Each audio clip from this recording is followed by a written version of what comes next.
Shalom, salam sehat dan tetaplah bersemangat untuk Bapak, Ibu, dan Saudara dimanapun berada. Kembali kita akan meneruskan pelajaran tentang apa yang dituliskan dalam Katekismus Heidelberg, pertanyaan ke-81 dan 82. Pertanyaannya ialah untuk siapakah perjamuan Tuhan ditetapkan? Dan pertanyaan ke-82, apakah orang-orang yang menurut pengakuan dan hidup mereka menunjukkan diri mereka sebagai orang-orang yang tidak percaya dan tidak saleh juga harus diterima untuk perjamuan ini?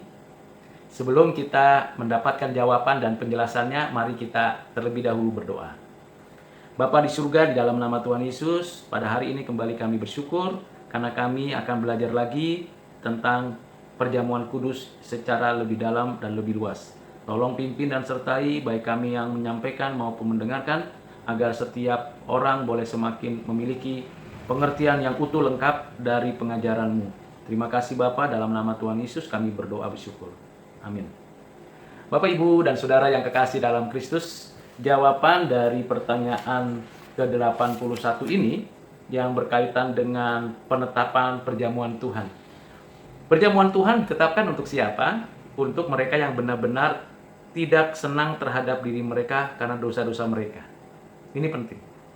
Kita harus berani mengatakan mematikan dosa, perbuatan dosa, tindakan kejahatan, hal-hal yang najis, yang cemar, yang tidak berkenan. Kita harus berani mengatakan tidak, meninggalkannya dan membuangnya. Tetapi kita mempercayai bahwa dosa-dosa mereka diampuni karena Kristus, dan bahwa kelemahan mereka yang masih tersisa ditutupi oleh sengsara dan kematiannya. Ya, kita dengan iman percaya Tuhan Yesus sudah mati menebus dosaku. Tuhan Yesus telah menanggung kesengsaraan di dalam kehidupanku. Tuhan Yesus memberikan hidup dan kehidupan melalui kebangkitannya, kenaikannya, kedatangannya yang nanti kedua kali. Kita dengan iman percaya, oleh Roh Kudus kita meyakinkan hal tersebut.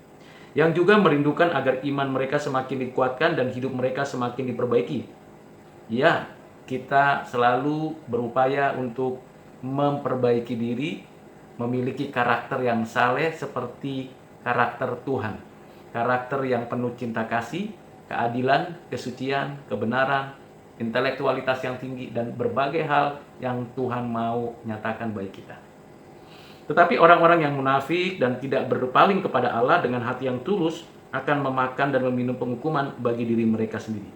Ya, bagi mereka yang belum percaya sungguh-sungguh, bagi mereka yang ikut-ikutan ritual perjamuan kudus, bagi mereka perjamuan kudus hanya sebuah simbol saja, hanya sebuah sakramen biasa saja, atau sebuah ritual keagamaan saja. Mereka yang munafik dalam kehidupannya, yang tidak mau jujur di dalam segala aktivitas hidupnya, mereka ketika mengikuti perjamuan kudus sedang berada dalam murka Allah, penghukuman, sedang meminum cawan murka Allah.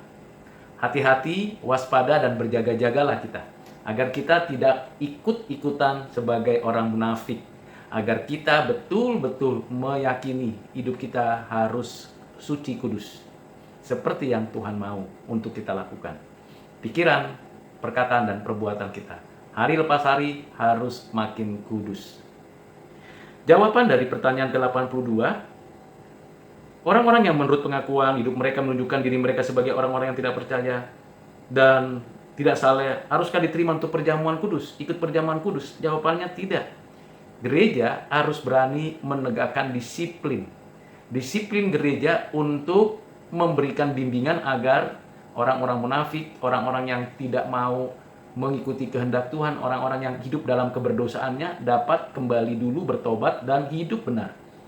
Karena kalau mereka itu melakukan itu dengan cara mereka menganggap itu sebuah ritual belaka, Tuhan tidak berkenan. Mengapa Tuhan tidak mengendaki perjamuan itu dipermainkan? Karena dengan cara seperti itu, covenant Allah akan dinajiskan dan murka Allah akan dikobarkan terhadap seluruh sidang jemaat. Karena itu hamba-hamba Tuhan, para pendeta, para pastor, dan orang-orang yang melakukan dan melaksanakan pelayanan perjamuan kudus harus memberikan peringatan ini di awal sebelum perjamuan kudus itu dilakukan. Sekali lagi, perjamuan kudus bukan sebuah ritual keagamaan belaka. Ini bicara tentang covenant. Dan hati-hati, karena Tuhan bukan ada sebagaimana kemauan kita, Tuhan ada sebagaimana kemauan Dia. Dia kudus. Oleh karena itu, gereja Kristen berkewajiban sesuai dengan ketetapan Kristus dan para rasulnya untuk mengucilkan orang-orang seperti itu dengan kunci-kunci kerajaan surga sampai mereka menunjukkan perbaikan di dalam hidup mereka. Disiplin perlu dilakukan. Disiplin ini untuk memberikan perlengkapan rohani. Dan hamba-hamba Tuhan seharusnya mengunjungi, membimbing, memberikan arahan, memberikan teguran agar seluruh perlengkapan rohani yang mereka butuhkan untuk ikut dalam komunitas perjamuan kudus dapat dinikmati. Dan saya mengingatkan kita semua bahwa perjamuan kudus bukan untuk mukjizat, bukan untuk kesembuhan, bukan untuk memperkaya, bukan untuk semua hal yang ingin manusia harapkan, tapi untuk semua yang Tuhan harapkan dan Tuhan nyatakan bagi kita, yaitu hidup kudus, hidup memuliakan Allah. Mari Bapak Ibu Saudara memahami bagian ini, mengertinya, mengerti dan memahami perasaan, pikiran dari Allah. Dan kita harus hargai dan kita harus memahami pengorbanan Kristus itu betul-betul pengorbanan yang bernilai kekal. Kiranya Bapak, Ibu, dan Saudara dapat menikmati pengajaran tentang hal tersebut. Sebelum kita mengakhiri, mari kita berdoa dan memohon kekuatan dari Roh Kudus. Mari kita berdoa. Bapa di surga, terima kasih untuk hari ini kami sudah belajar dan memperteguh iman kami agar kami tidak bermain-main ketika kami mengikuti perjamuan kudus dan ketika kami melakukannya dengan benar, agar kami tidak menjadi orang munafik dan tidak turun atas kami murka-Mu yang menyala-nyala itu atas orang-orang jahat. Mohon belas kasihan-Mu, mohon pimpinan-Mu, mohon pertolongan-Mu. Inilah doa dan permohonan kami ya Bapa, dalam nama Tuhan Yesus kami berdoa bersyukur. Amin.